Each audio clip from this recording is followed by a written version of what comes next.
வணக்க மக்களை, சட்டமன்ற மிக முக்கியமான தகவல் ஒன்று வெளியாகி இருக்கிறதாம்.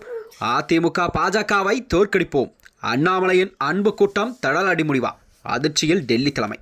வாங்க வீடியோவை முழுமாக்கின்றோம்.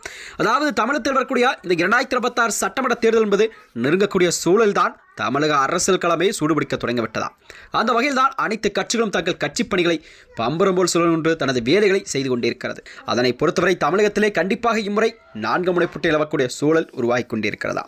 இந்த வகையில் தான் ஆளும் கட்சியான திமுக அரசு, ஆண்ட கட்சியான அதிமுக மற்றும் விஜயின் புதிதாக ஆரம்பித்துள்ள தமிழக வெற்றிக் கழகம் மற்றும் நாம் தமிழின் சீமானென தமிழகத்தில் கண்டிப்பாக இம்முறை 4 முனை போட்டி நிலவக்கூடிய சூழல் தான் உருவாகி இருக்கிறதா.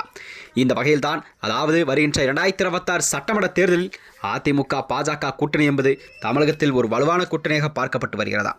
இந்த நிலையில்தான் அதாவது பாஜக தலைமையானது தமிழ்நாடு, புதுச்சேரி, கேரளா, மேற்கு வங்கம், அசாம் உள்ளிட்ட மாநிலங்களுக்கும் இந்த சட்டமன்ற தேர்தல் அறிவிக்கப்பட்டிருக்கிறது. தமிழ்நாட்டில் வருகிற ஏப்ரல் 23ஆம் தேதி வாக்குப்பதிவு நடைபெறும். தொகுதி பங்கீடு, வாக்குறுதிகள், வேட்பாளர் பட்டியல், பிரச்சாரம் ஆகியவற்றெல்லாம் இந்த அரசியல் களம் என்பது சூடுபிடிக்க தொடங்கிய நிலையில்தான் பாஜகவில் அண்ணாமலை அவர்கள் பெரும் அதிர்ச்சி உள்ள நிலையில்தான் திருப்பூரில் அவரின் ஆதரவாளர் ரகசிய ஆலோசனை நடத்தி தடாராடி எடுத்துள்ள முடிவுகள் என்பது பாஜகவையே அதிர்ச்சியடை வைத்திருக்கிறதா.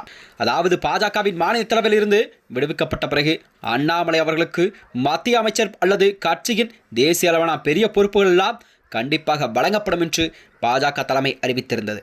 ஆனால் யாரும் எதிர்பாராத பதவி பறிக்கப்பட்டு ஒரு வருடமாகியும் அண்ணாமலைக்கு எந்த ஒரு கட்சியில் எந்த ஒரு பதவியும் வழங்கப்படாத சூழல்தான் அண்ணாமலையை ஒரு பெரும் அதிர்ச்சியை உருவாக்கி இருக்கிறதா. இந்த வகையில்தான் அதாவது இந்த சட்டசபை தேர்தலுக்காக அதிமுக கூட்டணியில் பாஜகவிற்கு 27 தொகுதிகள் ஒதுக்கப்பட்டு இருக்கிறது. 2024 நாடாளுமன்ற தேர்தலே போலவே இந்த முறையும் அண்ணாமலை கோவையில் தான் போட்டியிட விரும்பார்.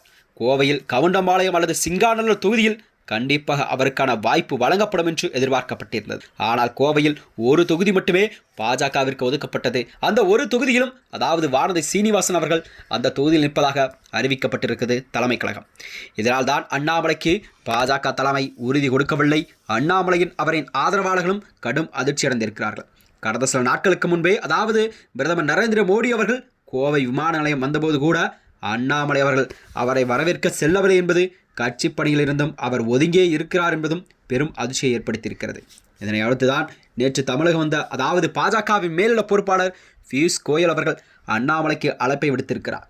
பாஜக வேட்பாளர் தேர்வு பட்டியல் ஆலோசனை கூட்டத்தில் அண்ணாமலையும் கலந்து கொண்டார். பாஜக சார்பில் ஒவ்வொரு தொகுதியும் 3 வேட்பாளர்கள் தேர்வு செய்யப்பட்டிருந்தது. அதில் ஒருவரை டெல்லி தலைமை தேர்வு செய்யும்.